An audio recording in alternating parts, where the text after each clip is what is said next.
Hello again and welcome back to another one. And today we have a couple of topics to cover. One that landed Kendrick Lamar in hot water, as his fan base has now been branded as officially the quote corniest fan base in rap, after a think piece about the importance of Kendrick whooping Drake went viral. That included tears of victory because the evil was finally defeated, because this was more than a rap beef according to the social media user that went viral. And we'll be exploring more on this in a bit, as Kendrick has now sparked heated infighting even within the culture. And we'll get to more on this in a bit, as there's layers to this, as some even believe it is ironic for international fans to vibe to the #1 hip-hop song in the world at the moment, Not Like Us. And in this case, we'll be looking forward to your thoughts on these heated debates, especially if you're local to the United States. Today we also have more on Eminem's upcoming album, on what to expect on the album when it comes to a certain individual.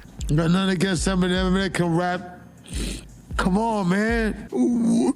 And also on what to expect on the 31st of May that has already been teased by Eminem on social media. And King Crook shared his thoughts that sparked new rounds of speculations on the web linked to the album, and we'll get to this later. And today we also have more on Joe Budden, who decided to put himself in hot water after he was baited to speak on Diddy. And as we already covered in recent videos, Joe Budden fell for it hook, line and sinker. You'd think he wasn't aware of his own history, but clearly he couldn't help himself. And boy, we now have an update from one of his alleged victims, who has now put everyone on blast, who didn't believe her a few years ago, and she also took some time to air out Joe Budden for having the nerve to speak on Diddy, and we'll expand on this momentarily. So starting with Kendrick Lamar's Not Like Us, apart from haunting Drake's records, for instance, Kendrick smashed another one a few hours ago. Check this out. Kendrick Lamar's Not Like Us becomes the fastest rap song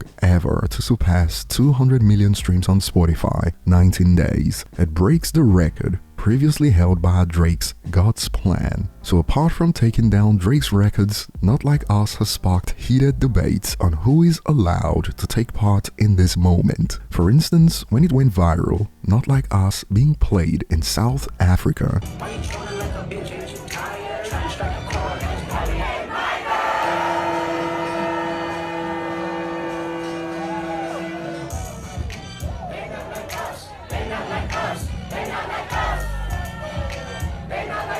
While most people found this to be a huge moment, it also sparked takes that blew up on social media like this. Tell them musty bomb dudes they not like us either. Loudly crying emojis. They think they on the team. Skull emojis. Say what now? Ooh. We're failing as a people. Take that left many with a head scratcher, seeing as Kendrick himself has been very outspoken about how he feels at home in Africa and how a trip to South Africa influenced To Pimp a Butterfly. But these conversations didn't stop here, as when this video went viral of Not Like Us during an electronic concert. They not like us. They not like us. They not like us. Takes like these went viral. The irony is lost on every single person in attendance, since some believe a certain audience shouldn't take part in this moment, as some reiterated this song was not meant for this audience, shrugs emoji. And more on this note, the irony has been lost on every last person who isn't African American for like the past 2 weeks. However, it looks like social media hit a breaking point when it comes to these takes after a video went viral where a user on social media broke down in tears to explain why this beef is so important. Check out some snippets. This rap dispute, this beef, is more important than just a thing. If you can say that, then you're not about this culture. You're not in this culture. If you don't know what it's like to be black in America, if you don't know what it's like to live in this struggle, if you don't know what it's like to be us, then just don't speak on it. The shit here is real.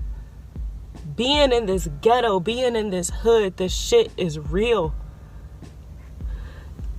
Y'all not dealing with that shit. To have somebody who's not even a Black American come over here and make a mockery out of hip-hop, which is our actual lives. Like these Kendrick songs, this music, these hip-hop artists, this is not just a rap song. This is our life. And if you don't get that shit, that's cool. That's cool. Just don't speak on that shit.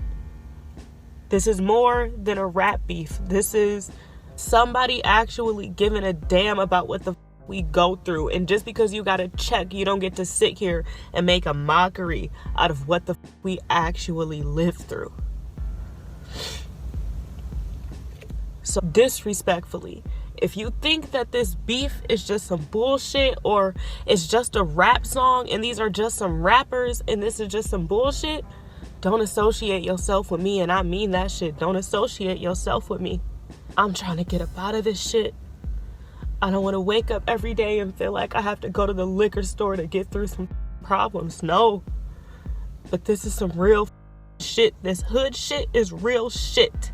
So if you don't get it, you don't get it. But it's not a game.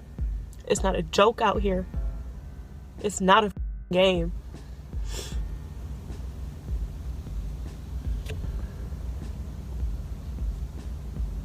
It's not a game. So if you think this shit is a game, if you think it's a joke, if you ain't serious about nothing, if you think that hip hop is just a game, keep yourself away from me. I got dreams. I got goals. I'm trying to make it up out of here. I got a family. I got people that I care about stuck in this system. And if you don't get it, that's cool. But if you don't get it and you think it's a joke, then just stay the away from me and stay away from the people that really take this shit serious, because it is. And alright, that's my TED Talk. I'm about to get out here in this world and I'm gonna get mine and I'm gonna fight for something.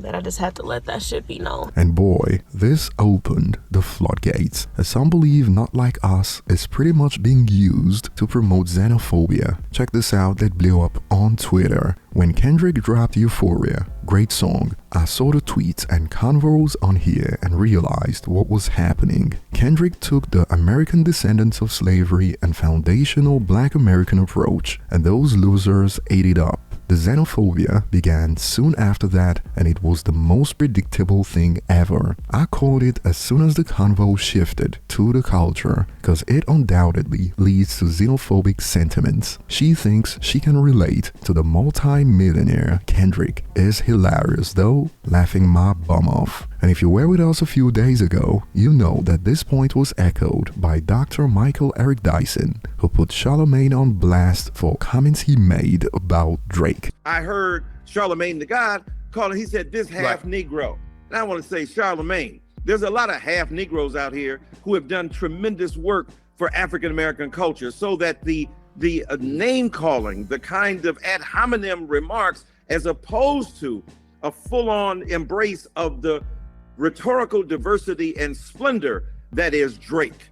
To me, that would be a fairer fight. Then we could make an estimation of what's going on. And boy, following the viral video, takes like these blew up. Yeah, nah, this is officially the corniest fan base in rap now by far. Lupe should be very relieved. More in response to the video, literally insane. This is the most loser-ish I've ever seen. Laughing emojis. And some have now suggested therapy. Sounds like she needed a therapist more than anything. And it is wild because some are now even awarding points to Drake based off this video alone. And just like that, Drake up 16 points because this is insanity. And like things haven't been controversial enough, some have brought back the bar that got Drake in hot water from Family Matters. Why are you always rapping like you're trying to get the slaves freed? It's so much more fire now. Fire emojis. And thanks to this video and takes that are reportedly promoting division and xenophobia because of Not Like Us, even Kendrick Lamar is now getting called out as this blew up. Kendrick has literally not helped one black artist ever. Laughing emojis. The F. Don't cap.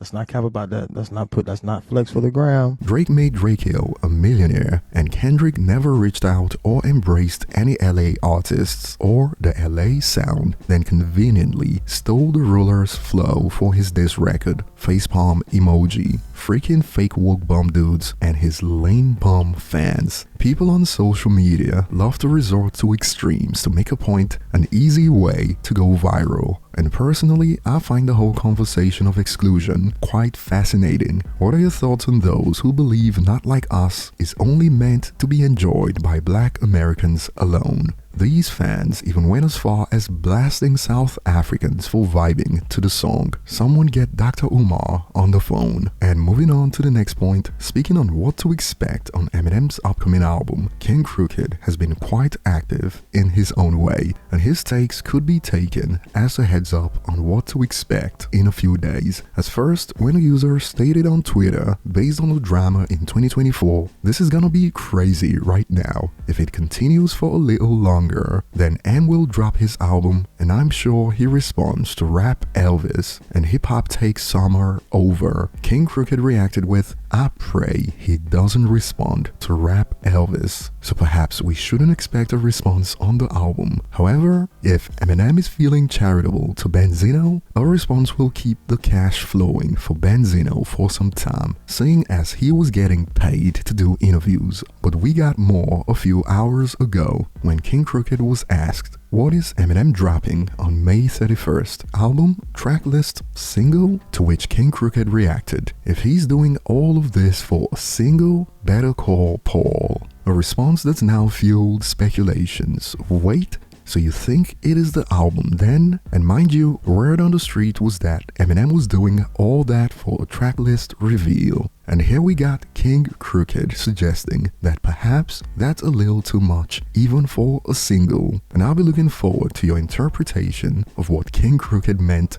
by that. And moving on to the next point, if you've been following the downfall of Diddy, you know that Joe Budden has been blasted for having the nerve to speak on Diddy based on his alleged history of abuse. And remember, fans quickly uncovered an old interview where Joe Budden was accused of causing his ex, Esther Baxter, to miscarry. He's saying that you beat her, you strangled her, and you sat on her stomach. And after this list of Joe Budden's alleged victims blew up on social media, Joe Budden's ex, Esther Baxter, decided to speak on the matter as she broke down why she doesn't want to be included in a list like this in 2024, and she also shared her thoughts on the audacity of Joe Budden's decision to speak on Diddy. Check out some snippets. Y'all can't be serious. Y'all can't be serious. There's no way that the same people that did not believe me, and literally some vocally expressed that they thought that I was lying, now ask me to do what? You want me to speak my truth? I did when it mattered. I did at the time. And people called me a liar. Not only did people call me a liar, but they bashed me, said I was a liar, this or that.